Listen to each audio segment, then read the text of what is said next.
یہ ہے وہ دونوں نبی تھے لیکن ہم دونوں نبی نہیں ہیں، میں نبی ہوں تو نبی نہیں۔ اس کیفیت کے ساتھ حضرت علی کو آخری غزوے میں اپنی نائبیت دے کر گئے۔ نائبیت یہ حضرت علی کی شان ہے۔ اہل سنت ہمیشہ شانیں بیان کرتے ہیں، فضائل بیان کرتے ہیں، مقابلہ کبھی نہیں کرواتے،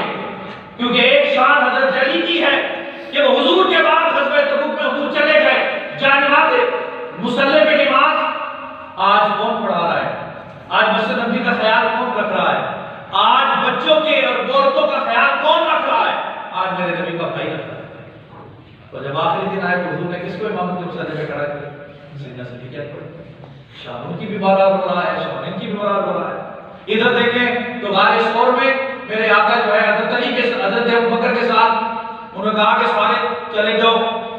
سفر کرو، ہجرت کرو، مدینے پہنچو، ابوبکر تم انتظار کرو، جب رب مجھے حکم دے گا میں اور تم دونوں جائیں گے۔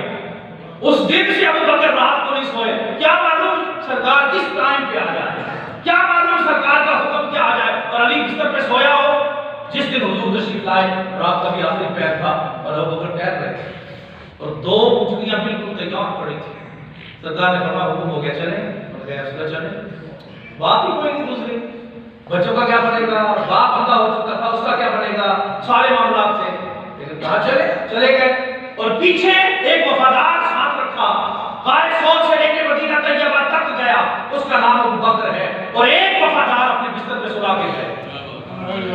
سو جائے۔ حضرت علی کہا بے فکر ہو کے سلا سویا۔ میرے آقا نے فرمایا صبح مانتے دیکھے مدینے آ جاتے، یعنی وہ رات میں اتنا مزے سے سویا، مجھے پتا تھا آج تو اسرائیل کی بھی ضرورت نہیں ہے کہ میری ڈیوٹی ڈالنے کے لیے آئے، کیونکہ رسول اللہ نے جو کہہ دیا صبح مانتے دیکھ کے آتا ہے، کہتے اس رات میں بڑے مزے سے سویا۔ حالانکہ مزہ تھا،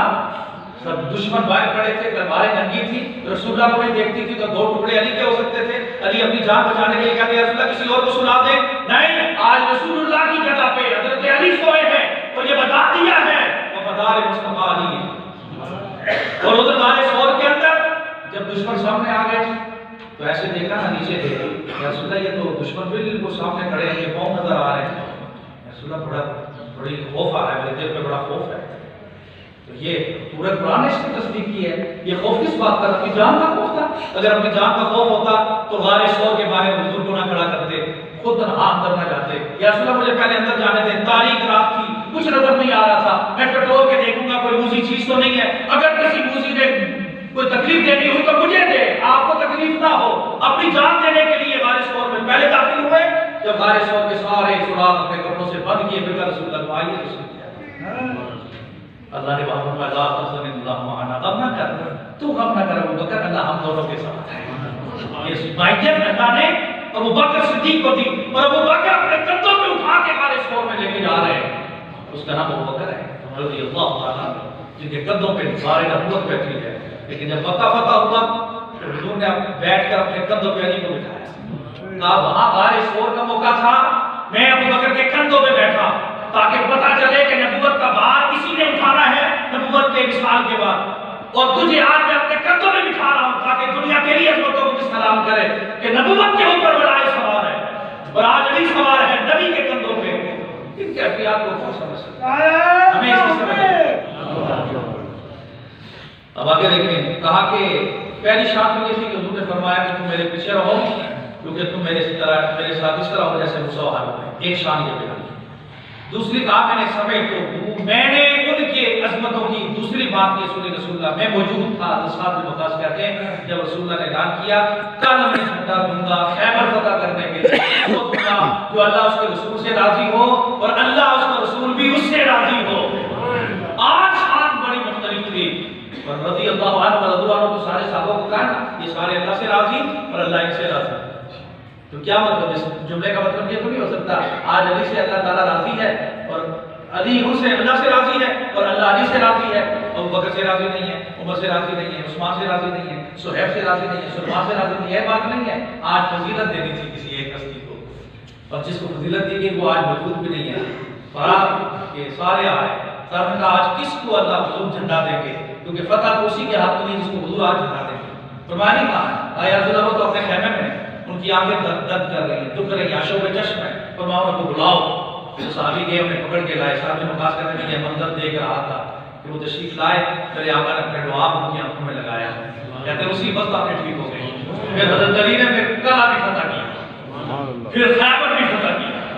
تو صحابہ کہتے ہیں 40 لوگوں نے اس کو ہلانے کی کوشش کی تھی، ہلا جو علی نے اپنے بائیں ہاتھ میں ڈھال بنا کے کھڑا کر دیا۔ اس کیفیت کی شان اللہ نے دی ہے، عظمت علی المرتضیٰ تھی کہ آج علی المرتضیٰ کے حضرت علی فرماتے ہیں وہ جس دن حضور نے اپنا دعا میری آنکھوں میں لگایا تھا وہ دن، اور آج میری زندگی کا آخری دن، آج تک میری آنکھوں میں کبھی درد نہیں ہوا، کبھی درد نہیں، کبھی سردی بھی نہیں آنکھوں لگتی۔ رسول اللہ سے پیار اتنا تھا، گھٹی بھی میرے آقا نے ان کو دی، پیدا ہوئے تھے گھٹی بھی میرے آقا نے آگے دی، اور آنکھیں نہیں کھول رہے تھے، سب نے جتن کیا۔ علی جو ابو طالب کے گھر میں بچہ پیدا ہوا ہے، یہ تو نبی کا بچہ پیدا ہوا، اس کی تو آنکھیں نہیں ہیں، لیکن تاریخ نے بتایا آنکھیں ہیں لیکن یہ کسی اور کو تکنا چاہتی ہے۔ کعبے کے اندر پیدا ہونے والا جب کعبے کی گود میں آیا تو آنکھیں کھول کے رسول اللہ کو دیکھا اور دنیا کو بتا دیا کعبے میں پیدا ہوا ہوں اور کعبے کو میں دیکھ رہا ہوں، مجھے کوئی ہرا سکتا ہے؟ 9 سال کا بچہ اسلام قبول کر رہا ہے، کمزور ہاتھوں کے ساتھ پورا خاندان بیٹھا ہے، ابو لہب نے انگلی اٹھا کے حضور کی توہین کر دی، سارا کچھ ہوا، لیکن علی المرتضیٰ نے چھوٹے چھوٹے معصوم ننھے سے ہاتھ اٹھا کے 9 سال کا بچہ کھڑا کر کے دیکھ لے، سوچ لے، تصور کر لے، ایسے کھڑا کیا، کہا یا رسول اللہ میں کلمہ پڑھ کے مسلمان ہوتا ہوں، میں آپ کی غلامی میں آتا ہوں، رب کو ایک مانتا ہوں، آپ کو رسول مانتا ہوں۔ تو بڑے بڑے ہنسنے لگے، انہوں نے کہا یہ کمزور سے ہاتھوں والا کیا اس کی مدد کرے گا؟ لیکن وقت نے بتایا کہ بدر کا ہیرو بھی یہی تھا، پھر عمر، پھر خندق کا ہیرو بھی، احد کا ہیرو بھی یہی تھا، ساری جنگوں کے ہیرو علی المرتضیٰ تھے۔ اور میرے آقا نے فرمایا قیامت کے دن میرے حوض کوثر پر جو جھنڈا ہوگا نا، ہم کا جھنڈا جو اللہ مجھے دے گا، اور جس کے انتظام سے اس وقت سارے نبی کھڑے ہوں گے، وہ بھی حضرت علی نے اٹھایا، علی نے اٹھایا، تو یہ مقام ہے علی۔ اور میں دوسرا مقام تو یہ تھا کہ یہ فتح ہو گیا، اور تیسری شان کہتے ہیں وہ بھی میں نے اپنی کانوں سے سنی ہے کہ جب نجران کے عیسائیوں نے چیلنج کیا میرے آقا کو کہ ہم آپ کو نبی نہیں مانتے، تو اللہ نے فرمایا محبوب مباہلہ کرو، انہیں کو کھلے میدان میں آ جاؤ سارے کے سارے، ہم بھی آئیں گے۔ کہا کہ فَقُلْ تَعَالَوْا نَدْعُ أَبْنَاءَنَا وَأَبْنَاءَكُمْ وَنِسَاءَنَا وَنِسَاءَكُمْ وَأَنفُسَنَا وَأَنفُسَكُمْ، آ جاؤ سارے، ٹھیک ہے، جو سچا ہوگا بچ جائے گا، جھوٹا ہوگا اللہ کی طرف سے بجلی گرے گی جل جائے گا۔ کہتے ہیں نوجوان کے سارے لوگ آ گئے، ان کی بیویاں، ان کی بچیاں، ان کے بچے، وہ خود آ گئے۔ ادھر رسول اللہ کے ساتھ کون آ رہا ہے؟ یہ بڑی شان، کہتے ہیں صاحب مقدس کہتے ہیں یہ شان کسی اور کے پاس نہیں ہے، یہ شان صرف ان کے پاس ہے۔ کہتے ہیں کہ ہم نے دیکھا کہ میرے آقا نے سردار رسول اللہ علی کے و فاطمہ تھا، میرے آقا نے فرمایا علی تم آ جاؤ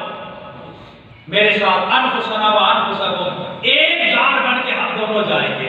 علی میری جان ہے، میں علی کی جان، ہم دونوں ایک جان بن کے جائیں گے، فاطمہ آپ بھی آ جاؤ۔ حالانکہ حضور کی بیویاں بھی تو تھی، حضور اپنی بیویوں کے ساتھ لے کے جا سکتے تھے، سیدہ عائشہ لے جاتے، حضرت عمر کو راضی کرنے کے لیے حضرت حفصہ کو لے جاتے،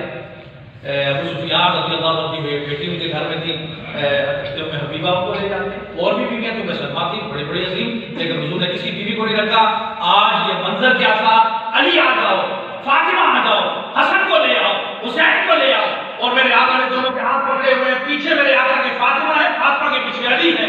اور یہ منظر کائنات نے بھی دیکھا، نجران کے عیسائیوں نے بھی دیکھا، اور وہ دور سے دیکھ کے کہنے لگے اوہ ان کے ساتھ مباہلہ نہ کرنا، مر جاؤ گے، قیامت تک تمہاری نسلیں برباد ہو جائیں گی، توبہ کر لو، بھاگ جاؤ، اور اسے کہو کہ ہم جو ہے سرنڈر کر رہے ہیں، ہم آپ سے مناظرہ مباہلہ نہیں کر سکتے۔ کہتے ہیں تینوں شانیں ہم نے علی المرتضیٰ کی میں نے آنکھوں سے دیکھی ہیں اور کانوں سے سنی ہے۔ اللہ ان کو ضرور ہاتھ فرمائے، ان کے صدقے میری رات کو بخشش فرمائے، ہماری یقین